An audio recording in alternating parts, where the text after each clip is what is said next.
만약에 여러분들 가운데서 내가 열심히 공부를 해서 이런 성적을 거뒀고, 또 내가 친구들과의 관계를 위해서 노력을 해서 이러이러한 결실을 맺었고, 또 내가 이렇게 내가 노력을 하고 최선을 다해서 내가 이만큼 왔다. 이런 고백을 여러분들이 하는 것이 아니라 오늘 제목처럼 내가 지금까지 온 것이 절대적인 하나님의 은혜구나. 이 고백이 오늘 예배 가운데 여러분들의 입술에서 고백되어지기를 소원합니다. 우리 인생이 내 뜻대로 되는 게 거의 없습니다. 그러면 내 삶 속에서 하나님의 은혜가 보여지고 확인되어진다면 내 뜻대로 되는 것이 아니라 하나님의 뜻대로 가는 것이 가장 편하고 쉬운 길이구나. 고백이 되어지는 겁니다. 여러분, 오늘 이 시간에 나의 모든 삶과 나의 모든 여정과 모든 것이 하나님의 은혜구나. 은혜로 사는 여러분들의 인생 되기를 소원합니다. 여러분들의 삶 가운데 지금 내가 어디에 24를 하고 있는가? 나 스스로가 알 수 있어요. 나는 지금 어디에 24를 하고 있을까? 24라는 말은 늘 생각나고 관심이 가는 게 24가 되겠죠. 선생님 늘 기도하는 게 뭐냐면, 이렇게 강단이나 설교에 서기 전에 지금도 올라오기 딱 직전까지도 계속 기도했어요. 어떤 걸 기도하냐면, 전도사님은 제가 얼마나 연약한지를 알거든요. 선생님 얼마나 여러분들에게 말을 잘하고 설명을 하고, 그거는 전도사님의 수준이잖아요. 하나님, 내가 준비한 이 말씀이 하나님이 진짜 원하시는 게 맞습니까? 오늘 여기서 끝까지 질문하고 올라왔어요. 하나님, 이 시간에 렘넌트들이 앉아있는 시간에 하나님께서 정말 원하시는 말씀만 제가 대언할 수 있도록 주님 나에게 은혜를 허락하여 주옵소서. 전도사님이 직전까지 한 기도였습니다. 여러분들이 내가 지금 어디에 24하고 있는가? 나의 삶 가운데에 크고 작은 문제가 있을 수도 있어요. 그러면 아마 이 문제 가운데 여러분들이 24를 할 수도 있다는 겁니다. 대부분 나에게 어떠한 고난과 문제와 염려가 오면 사람은 어쩔 수 없이 거기에 생각이 빠질 수밖에 없어요. 만약에 문제가 터졌는데 그 문제는 나랑 아무 상관없다. 그 사람은 정상이 아니겠죠. 상관이 있지만 그 문제를 어떻게 해석하느냐가 그 사람이 어떠한 상태인지에 따라 달려있는 것이겠죠. 전도사님이 예전에 이제 결혼하기 전에 연애를 할 때에는 멀리 있었단 말이에요. 실제로 만나기도 힘들고, 대화하기도 힘들고, 사역하기 바쁘기도 하니까 여러 가지 이제 애로사항들이 참 많았어요. 연애를 쭉 하면서 실제로 만난 횟수도 많지가 않아요. 그러다 보니까 나도 모르게 여기 들어가는 겁니다. 지금 뭐 하고 있을까? 사역을 가다가도 지금 밥은 먹었을까? 지금쯤 무엇을 하고 있을 텐데. 참 보고 싶다. 그런 생각이 들더라고요. 저도 사람인지. 24시가 되는 겁니다. 근데 지금은 약간 이제 물이 빠졌는지 23시 정도 되는 것 같아요. 24시 할 때는 너무너무 막 생각나고 하는데, 지금 좀 어디가 생각이 많이 나냐? 아무래도 이제 태어난 아기가 생각이 나는 거예요. 그렇다고 아내가 생각이 나지 않는다가 아니라 지금 참 고생하고 있을 텐데 이제 아내랑 같이 밥은 먹었을지 뭐가 있을지 생각이 계속 난다는 거죠. 전도사님이 나고 싶어서 나는 게 아니라 자연스럽게 관심이 가는 겁니다. 예를 들어서 전도사님이 어제 죄송해요, 예진이에게 좀 청소년 신학원 찬양 인도를 좀 맡겼어요. 종강 예배를 할 때 전 세계로 라이브 송출이 됐는데, 예진아 찬양 인도를 좀 해봤으면 좋겠다. 근데 아마 생각이 날 거예요. 어떻게 준비하면 좋을까? 나에게 어떤 사건이나 상황이나 문제가 터지면 사람은 생각나거든요. 그런데 내가 지금 이 문제나 사건 상황 속에 빠져 있는 게 아니라 이게 어떻게 연결이 되면 되냐면, 이게 기도로 연결되면 돼요. 여러분, 이게 24시입니다. 하나님, 내 힘으로 이게 할 수 없는 문제인데 어떻게 하면 되겠습니까? 그게 기도잖아요. 여러분들의 인생이 내가 문제를 만나거나 사건을 봉착을 하거나 어떠한 상황이 터졌을 때 어떻게 해야 될까가 아니라, 하나님 이 속에서 원하시는 게 무엇입니까? 생각이 기도로 연결되어지면 돼요. 그게 24시의 축복입니다. 그래서 여러분들의 인생이 문제에 사로잡히지 말고 이것을 기도로 연결하는 기도의 축복에 도전하시길 바랍니다. 그러면 오늘 제목처럼 내가 모든 것이 하나님의 은혜구나 라는 고백이 감사로 고백되어지는 거예요.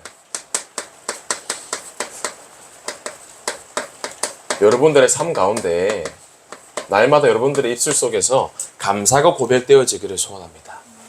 전사님도 사람이다 보니까 순간순간 막 갑자기 화가 탁 올라오기도 하기도 하고 순간 염려나 짜증이 올라오는 경우도 있어요. 이번에도 이제 학교를 가는데 전사 학교를 왔다 갔다 하는 게 사실은 쉽지 않거든요. 통학을 하는 게. 이제 하는데 전사님이 동탄에 살고 있잖아요. 동탄에 살고 있는데 학교까지 가는데 아침에 안 막히면 한 45분, 50분이면 가요. 전사님 늘 어떻게 가냐면 전사님 동탄에 있는 집에서 여기 미션홈까지 와야 돼요. 우리 임조세 전사님을 태우러 왔다가 다시 학교를 가고 또 학교에 수업이 끝나면 다시 집에 내려다 주고 집에 와야 된단 말이에요. 그럼 집에서 이제 학교를 가면 보통 한 45분이면 가는데 이제 아침에 출근길이라서 미션홈에 들렸다가 다시 학교를 가면 보통 한 1시간 반이 걸려요. 거의 한 50분 정도는 더 시간이 드는 거죠. 어느 날 그날에 이번 주에 있었던 일인데 순간적으로 이제 더 일찍 일어나서 준비해야 되고 피곤하잖아요. 이걸 어떻게 3년 동안 하지? 그런 마음이 들더라고요. 근데 그러다가 순간 내가 한 선교사를 모시고 학교를 같이 다니고 참 이게 얼마나 큰 은혜인가. 저는 진심의 고백입니다. 생각이 바뀌게 되는 거예요. 이거 얼마나 큰 축복인데 하나님이 얼마나 기뻐하실까. 여러분 작은 것이 은혜로 바뀌어지면 되는 거예요. 여러분들의 인생이 지금까지 걸어온 것이 내 능력과 내 열심이 아니라 하나님의 은혜였구나. 은혜가 고백되어지는 은혜 인생 되기를 소원합니다. 그러면 나의 인생이 모든 게 메시지였구나. 그러면 인생이 심심하면 할 말이 없어요. 솔직한 말로. 우리가 영화를 볼 때 만약에 우리가 막 기분 나쁘잖아요. 짜증나는 이렇게 막 스토리가 이어진다든지 뭐 답답한 일이 일어난다든지 그러면 답답하거든요. 근데 만약에 영화나 드라마를 볼 때 재밌는 일만 일어나고 아무 문제와 사건이 없다. 사실은 재미없어요. 영화나 드라마는. 그럼 꼭 우리 인생에 문제가 있어야 되냐? 아니에요. 나의 인생의 그 문제나 사건 모든 것들이 나의 인생의 스토리가 메시지라는 겁니다. 그리고 인테리어가 아무리 예쁜 식당을 간다 하더라도 음식이 맛이 없으면 한두 번은 갈지언정 나중엔 가기 싫어져요.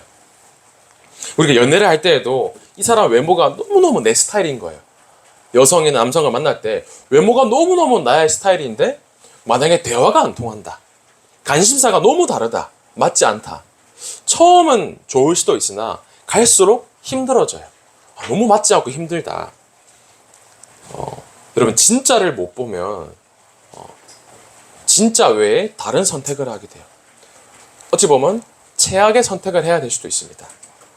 여러분들이 한 주간 동안 살아가는 동안에 어떤 선택을 하셨는가? 내가 후회하지 않는 선택을 했는지 아니면 내가 후회할 만한 선택을 했는지 여러분들의 인생의 모든 것이 메시지여야 돼요. 하나님의 말씀을 들을 때 메시지를 들을 때 그냥 들려지면 안 됩니다. 우리 데살로니가전서 2장에 13절에 보면 이렇게 나옵니다. 하나님의 말씀을 받을 때에 사람의 말로 받지 아니하고 하나님의 말씀으로 받음이니. 여러분 사람의 말로 들려지지 마시고 예배 속에서 들리는 말씀이 하나님의 음성으로 들려지기를 소원합니다. 그게 은혜 인생인 거예요. 하나님의 말씀이 들려지고 하나님의 말씀이 확인되어지는 인생. 그러면 그 말씀 속에서 하나님이 내게 주시고 하자는 미션이 발견되어지는 겁니다. 여러분들의 인생이 미션이 다른 말로 선교이기도 하고 사명이기도 하잖아요. 내게 만약에 미션이 있다. 한번 돌파해 보세요. 내게 무언가 하나님 주신 사건과 미션이 있는 것 같다. 돌파해 보시기 바랍니다. 모리아 산에서 하나님께서 아브라함에게 미션을 주세요. 너 하나밖에 없는 이삭을 나에게 바쳐라. 얼토당토 없는 미션일 수도 있습니다. 아브라함이 이 이삭을 낳기까지 얼마나 많은 일들이 있었습니까? 그런데 하나님이 미션을 던지시는 겁니다. 그때 이 아브라함이 이 미션을 가지고 돌파한 겁니다. 좋다. 내가 하나님이 주신 미션과 말씀을 붙잡고 도전하는 것이다. 그런 인생이 되면 돼요. 성경에 보면 하나님께서 이 아브라함을 인정하십니다. 하나님께서 믿음을 의로 인정하시게 돼요. 성경을 가만히 보면 이 이삭을 바치기 전에는 너무 많은 사건들이 있었어요. 그러나 이삭을 바친 그 미션을 통과한 그 이후로부터는 아브라함에게 시험이 있었다, 고난이 있었다라는 기록이 하나도 없습니다. 그럼 무슨 말이냐? 뭐 하나님이 여러분들을 재는 하나님이고, 뭐 여러분들에게 어려움을 주는 하나님이고, 그 말씀이 아니라 여러분 한 번은 넘어설 수 있어야 된다는 거예요. 나의 인생에 하나님이 주신 나의 사명을 여러분들이 아멘으로 고백하시기 바랍니다. 언약이 각인되고 비전이 뿌리로 내리며 꿈이 재질로 되는, 왜? 결국은 미션을 감당해야 되기 때문입니다. 그러면서 여러분들의 인생이 무너지지 않는 망대를 세우는 망대 인생인 겁니다. 망대라는 그 말 자체가 절대로 흔들리면 안 되는 단어인 거예요. 망대가 무너지면 적군이 쳐들어오겠죠. 망대가 무너지면 당장 큰 위기가 올 겁니다. 나의 인생이 흔들리지 않는 망대를 왜 세워야 되냐? 사람 살리는, 전도하는 목적을 가지기 때문이에요. 여러분, 아이돌들이 참 많잖아요. 근데 아이돌들은 이제 드러난 사람들이고, 아이돌이 되기 위해서 많은 지망생들이 있대요. 지금 작년에 평균을 봤을 때 아이돌 지망생이 100만 명 정도 된다, 우리나라에만. 이렇게 통계를 내린다고 합니다. 그런데 이 100만 명 중에 실제로 데뷔, 그러니까 스타가 되는 것 말고 당장 음악 방송이나 음원을 내는 데뷔할 수 있는 확률은 0.001%라고 해요. 그러니까 한 해에 평균 한 300명 정도가 평균적으로 이제 데뷔를 한다고 합니다. 사실 얼마나 치열합니까?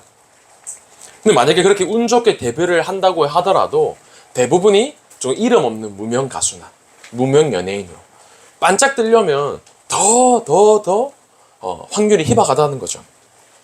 그러니까 이렇게 해서 사실은 데뷔를 한 것도 대단하잖아요. 그럼 이 사람들이 그냥 그렇게 됐겠습니까? 아마 뼈를 깎는 노력을 했을 거예요. 치열하게 자기 관리를 했을 거예요. 먹고 싶은 거 먹지도 못하고 끊임없이 노래도 연습해야 되고 춤도 연습해야 되고 심지어는 뭐 뮤지컬 연기까지 요즘 뭐 기본으로 연습을 한다고 하잖아요. 그러면 자기 관리가 누구보다 철저할 거란 말이에요. 그런데 그 자기 관리가 철저했던 연예인들이, 가수들이, 배우들이 왜 끝에 가면 그렇게 무너지냐? 이유는 하나인 겁니다. 채울 수가 없는 거예요. 그렇게 열심히 노력을 해서 뼈를 깎으며 자기 관리해서 그 위치까지 올라갔는데 왜 어떤 문제가 터져서 마약에 손을 대고 가정에 어떤 문제가 터지고 왜 그런가 했을 때 채울 수 없는 사람에게는 공허함과 허무함이 있다는 겁니다. 세상이 증거하고 있는 거예요. 그리고 왜 우리 속에 망대를 세워야 되냐? 우리의 힘으로 만약에 열심히 해서 무언가 얻었다. 끝에는 결국 그 공든 바벨탑이 한순간에 무너지게 됩니다. 그러나 내 힘으로 한 것이 아니라 모든 것이 하나님의 은혜구나. 나는 연약하고 보잘것없는데 하나님의 말씀이 나의 안에 왜 세워져야 되는가?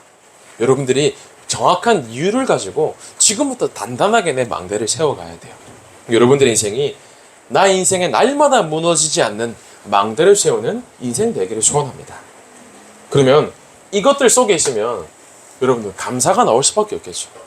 모든 것이 은혜구나. 그러면 그 감사 속에서 내게 주신 하나님의 은혜를 날마다 회복하시길 바라요. 아침에 눈 떴을 때에도, 학교에 갔을 때에도, 잠을 잘 때에도 여러분들에게 은혜가 매일매일 회복되어져야 돼요. 그런데 이 은혜를 놓치도록 만드는 것이 있어요. 오늘 서론에서 얘기했습니다. 당장 나에게 닥쳐진 것 같은 커다란 문제처럼 보이는 것. 그러나 내게 있는 이 문제가 문제처럼 보이지만 문제가 아닌 거예요. 여러분, 진짜 이게 내게 문제인가 한번 생각해 보세요. 이게 진짜 나에게 문제인가? 나 자신 개인에게 있는 말 못할 영적인 문제가 있을 수도 있습니다. 현실 문제가 있을 수도 있어요. 또는 여러분들에게는 학업에 대한 문제가 있을 수 있겠죠. 공부를 하는데 내 뜻대로 안 되는 겁니다. 또 여러분들의 삶 속에서 가정에 대한 문제가 있을 수 있어요. 부모님을 봤을 때 또는 뭐 형제나 여러 가지 부분 속에서 내게 문제라고 다가오는 게 있을 수 있습니다. 그러면서 내 미래를 두고 하는 걱정이 있을 거예요. 특별히 이제 수능을 앞둔 고3들 또는 앞으로 내가 무엇을 해야 될까 고민하는 많은 랩런트들이 있을 수가 있습니다. 그러면서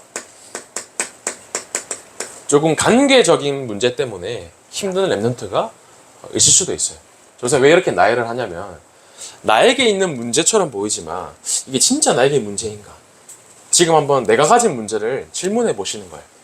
이게 나에게 진짜 문제인가? 그러면 나는 이것을 왜 문제라고 기준 짓고 있는가? 그 문제의 깊은 이유를 질문하게 되면 그 문제의 끝에는 나라는 것이 드러나게 돼요. 내가 기준되어 있으면, 내가 중심되어 있으면 이것들이 다 문제가 됩니다. 왜? 내가 이것 때문에 힘드니까. 하나님이 원하시는 어려움과 하나님이 원하시는 애통함이 아니라 나인 거예요. 문제처럼 보이지만 하나님은 뭐라고 말씀하시냐면 늘 말씀을 통해서 그건 문제 아니야 라고 말씀하세요. 여러분 여러 가지가 있을 수 있습니다. 제자들이 예수님께 질문을 해요. 가라지들이 있는데 쉽게 말해서 잡초들이 있는 거예요. 이 가라지를 뽑아야 되지 않습니까? 가라지 뽑아야 합니까? 물어보는데 예수님이 뭐라고 말씀하시냐면 놔둬라 라고 말씀하세요. 가라지 뽑지 말고 놔둬라.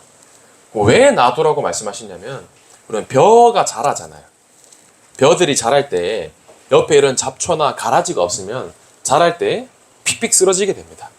그런데 만약에 옆에 가라지, 잡초, 잔디들이 있으면 옆에 있는 그 가라지와 함께 뿌리가 흔들리지 않고 굳게 자라게 되는 거예요.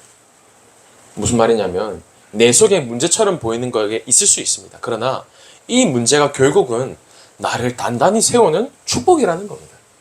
만약에 이 문제가 없으면 내게 진짜 아무 문제가 없으면 내가 과연 이 자리에 앉아 있을 수 있을까? 만약에 나에게 모든 것이 만사형통, 뭐 돈도 문제도 없고 가정도 완벽하게 뭐 내 삶도 학업도 미래도 사람은 어쩔 수 없이 하나님을 놓치게 되는 겁니다. 여러분들 문제가 아니라 이 문제가 여러분들을 세우는 축복임을 은혜로 고백하시길 바라요. 하나님 나에게 은혜를 주셨구나. 하나님 정말 감사합니다. 그 고백에 나올 때 아까 그 아브라함이 이삭을 하나님께 바칠 정도로 여러분들에게 믿음이 점점점 자라나게 되어지는 겁니다. 그러면 이게 문제가 아니라면 내 삶 속에 진짜 문제가 뭐냐는 겁니다.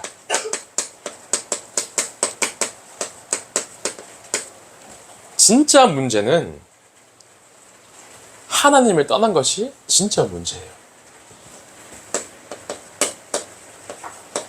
사람들이 많은 문제로 고통받습니다. 결국은 현실과 또 시대적인 것을 봤을 때 결국 다 지금 드러나 있는 문제들이에요. 우울증이 드러나고 게임이 중독이 되고 알코올 중독, 사실은 눈에 보이는 것들에 우리가 집중하게 되잖아요. 사실은 이 드러나는 것은 육신 상태입니다. 하나님이 인간을 창조하셨을 때 육신의 존재로 만드시지 않았어요. 영적인 존재로 창조했는데 사람이 하나님을 떠나니까 육신에 매여버리는 겁니다. 그러니까 자꾸 눈에 보이는 것에 집중하게 되는 거예요. 그런데 그 드러난 문제 가운데에는 숨겨진 문제가 있어요. 우울증이 올 수밖에 없는 오래된 그 마음속에 외로움이 있는 겁니다. 그렇게 성공한 사람이, 그렇게 잘 나가는 사람이 왜 마약을 했을까? 왜 그런 성적인 문제를 갖게 됐을까? 왜 묻지마 살인할까? 드러난 건 내면에 오랫동안 마음속에 공허하고 허무함과 하나님을 떠난 외로움이 있는 겁니다. 그게 마음속에 숨겨져 있는 거예요. 술을 먹을 수밖에 없는 마음 상태, 내가 게임에 중독될 수밖에 없는 무언가 채워지지 않는 나의 외로운 마음 상태, 내가 무언가 말씀 외에, 복음 외에 다른 것에 빠질 수밖에 없는 마음 상태인 겁니다. 그런데 이 숨겨진 문제 더 깊숙한 데 들어가면 인간에게 있는 근본 문제가 보이게 돼요. 여러분들, 사람들이 이 근본 문제를 보지 못하고 멸망 가운데 살아가고 있습니다. 결국은 어떤 상태이냐?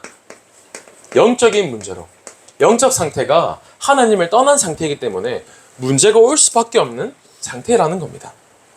여러분들이 진짜 내면 속의 상태를 볼 수 있어야 돼요. 아, 저 사람이 왜 나에게 이런 어려움을 줄까? 그 눈이 아니라 그럴 수밖에 없는 하나님을 떠난 상태이구나. 또는 나에게 지금 문제가 있더라면 내가 지금 나의 영적인 상태가, 나의 마음 상태가 어디에 있는지를 바르게 볼 수 있어야 되는 겁니다. 그런데 여러분, 이것들도 너무나 당연히 심각한 문제라고 할 수 있지만 가장 여러분들에게 주의해야 되고 심각한 문제가 무엇이냐? 가장 위험한 상태는 말씀을 들어도 감사와 은혜가 고백되어지지 않는 상태입니다. 다른 말로 은혜가 상실된 상태라는 거예요. 미국의 보험회사의 관리자였던 하인리가 있었어요. 이 하인리 씨가 많은 사건과 문제를 다루는데 여러분도 아마 배웠을 겁니다. 커다란 문제가 터지기 전까지 여러 전조 증상들이 있는 겁니다. 7만 5천 건의 산업재해를 분석을 하다 보니까 큰 어마어마한 산업재해가 일어나기 전에 29개의 작은 재해들이 있었대요. 운 좋게 지나갈 만한. 그러면서 더 깊숙이 들어가니까 300번의 아주 경미한 부상들이 일어났다고 합니다. 그래서 1대 29대 300이라는 법칙이 있잖아요. 여러분들, 지금 만약에 내가 은혜 상실이 되어서 지금은 뭐 괜찮은 것 같은데 나중에 되면 돌이킬 수 없을 만큼 큰 문제로 내겨올 수가 있어요. 그럼 지금 여러분들이 바르게 나의 자신을 갱신하고 점검하고 하나님 앞에 나가야 됩니다. 전사님이 가장 관심 깊게 듣는 게 뭐냐면 현장 이야기거든요. 램트들이 많은 얘기들을 하는데 사실은 제일 관심 가는 이야기는 현장 얘기예요. 이제 금요일 밤늦게 예신이가 전사님 잠깐 얘기할 수 있냐 물어봐서 이제 통화를 하게 됐는데 이런저런 얘기를 하는 겁니다. 오랫동안 기도하고 있는 친구가 있는데 이 친구가 어릴 때부터 큰 질병을 앓아서 학교를 이제 잘 나오지도 못하고 오기도 하는데 얘기를 하게 되었다. 얘기를 하는데 이 친구가 하는 말이 쭉 이제 가정의 배경을 얘기하는 거예요. 외할머니가 무속인이시고 또 본인은 어릴 때부터 교회를 다녔다고 하지만 교단을 막 이렇게 옮기기도 하고 침례교회 갔다가 감리교회 갔다가 이런저런 얘기를 이제 전사에게 들려주는 거예요. 전사 참 관심 깊게 들었어요. 관심 깊게 듣는데 전사님이 이제 말을 들으면서도 뭐가 감사로 고백이 되어졌냐면 일단은 예진이가 현장을 마음에 두고 있구나. 너무너무 감사한 겁니다. 그러면서 전사님 자신에게도 감사가 나왔어요. 어떤 감사가 나왔냐면 이제 이 친구가 어떤 교단에 있었는데 여러분들 만남의 축복이 얼마나 중요하냐면 교단 가운데서 이런 교단도 있습니다. 구원을 받았지만 예를 들어 타락을 했다. 어떤 행위를 실수하고 어떤 큰 그리스도를 부정한다든지 그러면 구원이 취소가 될 수 있다라고 말하는 교단도 있습니다. 사실은 틀린 교리죠.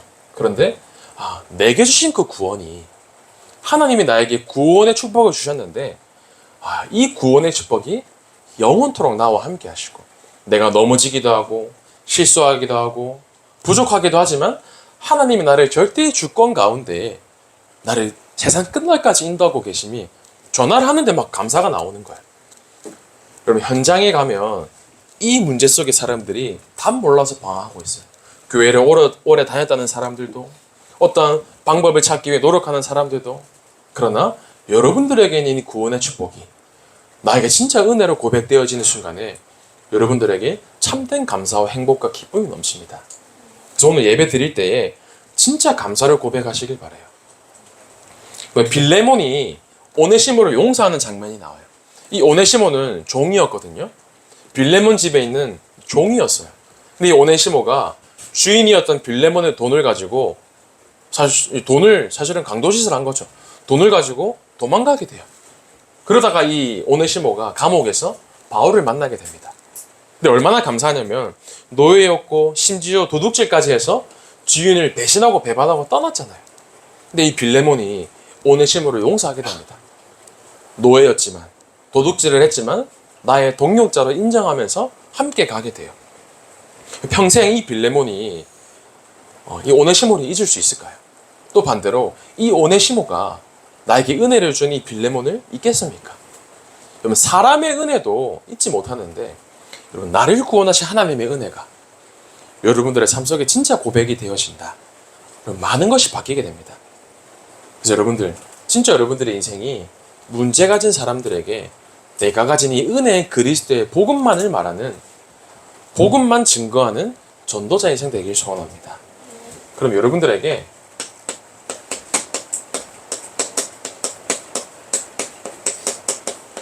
하나님이 원하시는 것은 내가 가지고 있는 답을 말하는, 답을 증거하는, 답을 가진 인생이 되길 소원해요. 오늘 바울이 이렇게 고백합니다. 15장 9절에 나는 사도 중에 가장 작은 자라. 나는 하나님의 교회를 박해하였으므로 사도라 칭함받기를 감당하지 못할 자니라. 이 바울은 너무너무 열심히 산 겁니다. 그리스도를 만나기 이전에는 내가 하는 일에 열심과 특심과 최선이었어요. 내가 지금 하고 있는 일이 맞다고 생각했으니까. 내가 하나님을 기쁘시게 하는 방법이 저 이단, 저 예수 믿는 자를 잡아 죽이는 게 하나님께 영광 돌리는 거다. 본인이 생각한 겁니다. 나는 열심으로 최선으로 하나님을 기쁘시게 한다고 살았지만 사실은 가장 앞장서서 복음에 방해되는 짓을 한 겁니다. 그랬던 바울이 고백을 하는 거예요. 완전 복음에 반대되는 삶을 살았던 이 바울이 그리스도를 만나게 된 겁니다. 내가 잘해서입니까? 내가 부모님을 잘 만났기 때문에 여기 앉아있고, 내가 무언가 믿음을 가지고 내가 열심히 노력해서 이 자리에 앉아있고, 아닙니다. 여러분, 하나님의 은혜로 여러분들이 구원의 축복을 받았어요. 여러분들의 인생이 모든 삶이 은혜로 이 자리에 앉아있는 겁니다. 그래서 바울이 이렇게 고백합니다. 15장 10절에 그러나 내가 나된 것은 하나님의 은혜로 된 것이니 내게 주신 그의 은혜가 헛되지 아니하며 내가 모든 사도보다 더 많이 수고하였으나 내가 한 것이 아니요 오직 나와 함께 하신 하나님의 은혜로다. 바울이 많은 수고를 했어요. 나머지 12사도보다 더 많은 수고도 했고 핍박도 받았고 박해도 받았지만 마지막의 고백이 모든 것이 하나님의 은혜다라고 고백을 했어요.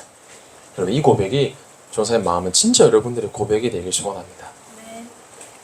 그래서 답을 가진 인생이기 때문에 여러분들의 가치관이 오늘부터 다른 것이 가치가 아니라 내 인생에 가장 가치 있는 것이 그리스도이구나. 여러분들의 모든 가치관이 그리스도의 방향 맞춰지기를 소원합니다. 그러면서 여러분들의 이 세계관이 분명하게 설정되어야 돼요. 지금 이 세상은 완전히 사단이 장악을 했구나. 내가 왜 기능을 준비하고 내가 왜 학업을 해야 되나? 왜 3단체를 이길 준비를 해야 되나? 세계복음하기 위해서 여러분들의 세계관의 바닥에 붙잡혀야 돼요. 그러면서 여러분들의 인생관이 나의 한 번뿐인 인생의 목적과 관점이 나의 인생은 모든 것을 다 살리는 전도자구나. 여러분들이 인생관이 되기를 소원합니다. 여러분의 가치관과 세계관과 인생관이 답을 가진 자로 준비되는 우리 모든 중고등부 랭트 되기를 소원합니다. 그럼 여러분들, 내가 진짜 이 바른 가치관과 세계관과 인생관이 있으면 어떠한 모습으로 바뀌게 되냐면 바울이 이렇게 고백을 해요. 사도행전 20장 24절에 내가 달려갈 길과. 바울이 걸어간 것도 아니었어요. 왜 바울이 달려간다고 고백을 했냐면 가장 중요한 목적이 있었기 때문이에요. 내게 진짜 바른 목적이 있다면 그럼 달려가게 됩니다.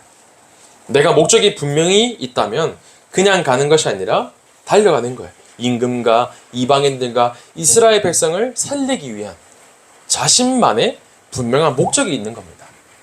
여러분들, 이 목적과 이유와 인생의 방향이 이 청소년 때에 여러분들에게 확인되어져야 돼요. 그걸 다른 말로 언약이라고 합니다. 여러분들이 이 속에서 나를 바르게 준비하면서 하나님께 쓰임받기 위해서 지금부터 바르게 준비해야 돼요. 나의 그릇을 준비를 해라. 그럼 어떤 그릇을 준비해야 되냐? 첫 번째로 서밋이 아니라 영적 서밋으로 준비되어야 돼요. 어느 정도 인정받아야 되냐면 불신자도 인정할 만큼의 영적 서밋이 되길 바랍니다. 이 요셉이 바로왕이 이렇게 얘기를 해요. 야, 네가 진짜 꿈을 잘 해석했구나. 너가 진짜 똑똑하구나. 그 표현보다 이 자에게 하나님이 보이는구나. 여러분, 이 고백이 불신자들에게 나와야 됩니다. 왕에게도 답을 주고 국가에도 답을 줄 수 있는 영적 서밋으로 여러분들이 준비를 해라. 창세기 41장 39절에 그러면 나오는 고백이 이와 같이 지혜롭고 명철한 자가 없도다. 내가 가진 기능이 나의 힘으로 노력으로 보이는 것이 아니라 내가 가진 기능으로 하나님의 영광이 드러나는 거예요. 박주영 선수 여러분들 잘 아실지 모르겠는데 다락방에서 나온 출신의 유명한 선수이시죠. 축구 선수인데 예전에 이제 일전에 일화를 들은 적이 있어요. 이 박주영 선수가 공을 너무너무 잘 차는 거예요. 청소년 때부터 공 너무너무 잘 차는데 그 당시에 이제 분위기가 감독에게 뒤에서 돈을 가져다 주는 부모의 자녀만 경기에 계속 내보내는 겁니다. 박주영 선수 어머니가 경제적으로 형편이 부족하니까 이제 뭐 돈을 줄 수도 없을 뿐더러 박주영 선수는 늘 벤치에 앉아 있는 겁니다. 얼마나 억울하겠어요. 그런데 늘 어머니가 그 선수들 곁에 가서 늘 밥을 챙겨주고 그 경기장을 청소하고 막 그런 간증을 이제 하시는 그게 있었어요. 진짜 옆에서 잘 보살피고 했다는 거죠. 근데 그러다가 생각을 한 거죠. 돈을 가지고는 내가 절대로 경쟁할 수 없는데 하나님 어떻게 해야 됩니까? 그런데 어느 날 딱 중요한 순간에 진짜 기도 속에 있는데 가장 중요한 공격수가 부상을 당하게 된 거예요. 그러니까 당장 부상을 당하니까 메꿀 사람이 없으니까 감독이 박주영 선수를 이제 투입을 시킨 겁니다. 교체해서 들어갔는데 그 처음 교체해서 들어간 날에 그날 경기에 혼자서 5골을 집어넣은 거예요. 여러분 5골을 집어넣으면 아무도 말을 못합니다. 그때부터는 돈을 가져다 주지 않아도 모든 중요한 경기마다 감독이 박주영 선수만 보내는 거예요. 다른 선수들은 아니 저 돈도 안 가져다 주는데 말할 수가 없는 겁니다. 왜? 실력이 있으니까. 여러분들 경쟁을 하는 게 아니라 여러분들이 기능으로 서밋이 왜 되어야 되냐? 분명한 이유가 있어야 됩니다. 그래서 박주영 선수 한때 늘 골 넣고 아시죠? 이렇게 손잡고 기도하는 선수, 이제 늘 잔디에서 이제 미끄러지면서 그런 세레모니하는 선수가 있거든요. 그럼 여러분들이 내가 왜 기능을 바르게 준비해야 되고 내가 왜 0.1%에 들어가야 되냐? 그러면 분명한 이유가 있어야 됩니다. 뭐 최근에 가장 유행하는 거 보니까 슬릭백충 유명하죠? 여러분 해봤는지 모르겠어요? 집에서 해보니까 안 되더라고요. 공중을 떠다니던데 이제 유퀴즈에 보니까 이효철 선수, 선수가 아니죠. 이효철 학생 나이가 보니까 중3이더라고요. 중3인데 사실 어마어마하게 떴잖아요. 보면서 그래 저 하나 기능만 있는데 저렇게 떴는데 여러분 도전하시길 바랍니다. 뭐 그렇다고 막 틱톡 맨날 찍고 하지 말고 내가 가진 기능이 서밋이 되면 끝인 겁니다. 진짜 다른 거 다 못해도 내가 영적 서밋에 들어가면 내가 어디에 집중해야 될지 방향이 보이게 돼요. 그러면 세상은 사단의 문화로 가득 차 있고 흑암 문화로 가득 차 있는데 하나님이 나에게 주시고자 하는 내가 이 시대의 흐름이 나에게 보이게 되는 거예요. 여러분 좀 깊게 들어가면 이 영적 서밋은 내 힘이 아니라 보좌에서 주시는 하나님의 능력이 필요한 겁니다. 그러면서 내가 준비하고 내가 찾는 기능이 아니라 하늘에서 주시는 보좌의 달란트가 여러분들에게 발견되어져야 돼요. 그러면서 내가 하지 않으면 안 되는 하나님이 주시는 미션이 맞구나 라는 확신이 들 만큼의 보좌의 미션이 여러분들에게 확인되어져야 됩니다. 그러면서 특별히 문화를 한번 바꿔보시길 바래요. 우리 삼시세끼 캠프가 11월 19일에 진행이 됐는데 우리 중고등학원 자체적으로 파자마 초청 캠프를 진행하려고 합니다. 우리 17일 날에는 금요일 날에 이제 교회에서 문화를 가지고 공연을 하고 초청하는 시간이 있어요. 그 금요일 날에도 친구들을 초청해도 되고, 또 토요일 날에 주일날 하루 이전에 친구들을 집에 초청을 하는 겁니다. 함께 밥도 먹고 잠도 자면서. 왜? 다음날에 교회에 초청하기 위해서. 혹 집에서 초청할 수 있는 여건이 안 된다 그러면 마음을 담고 있다가 평일에 일부러 친구를 만나보는 거예요. 만나서 밥도 먹고 뭐 고민도 들어주고 관계를 맺으면서 결국은 여러분들이 이 캠프를 통하여서 사람 살리는 응답을 누리시길 바래요. 그러기 위해서 여러분들에게 기도가 중요한 거예요. 지금 새벽에 새벽 집중 캠프가 계속 진행되고 있어요. 특별히 목사님 몸도 안 좋으신데 일부러 나오셔서 말씀 인도하시면서 분위기를 만들어 가시거든요. 이번 주만 보더라도 우리 랩런트들이 저번에 세봤어요. 총 10명이 왔더라고요. 아, 참 너무 감사하다. 흐뭇하더라고요. 그럼 뭐 안 오는 랩런트는 안 흐뭇하냐? 그건 아니지만 여러분들이 있는 그 현장에서 기도를 쌓는 겁니다. 왜? 한 영혼을 살리기 위해서. 그래서 여러분들의 인생이 불신자들이 봤을 때에도 아, 이 사람에게는 하나님의 은혜가 보이는구나. 나의 살아오는 모든 인생이 내 능력과 내 열심이 아니라 하나님의 은혜로 지금까지 왔구나. 이 고백을 한 주간 동안에 깊이 누리는 우리 모든 중고등부 램트 되기를 소원합니다. 하나님 감사를 드립니다. 우리 귀한 램트들의 인생이 날마다 감사를 고백하며 은혜를 회복하며 내가 있는 그 현장에 빛을 비추는 망대로 세워지는 응답을 누릴 수 있도록 주님께서 두 손 들어 축복하여 주옵소서. 살아계신 예수 그리스도 이름으로 기도하옵나이다. 아멘.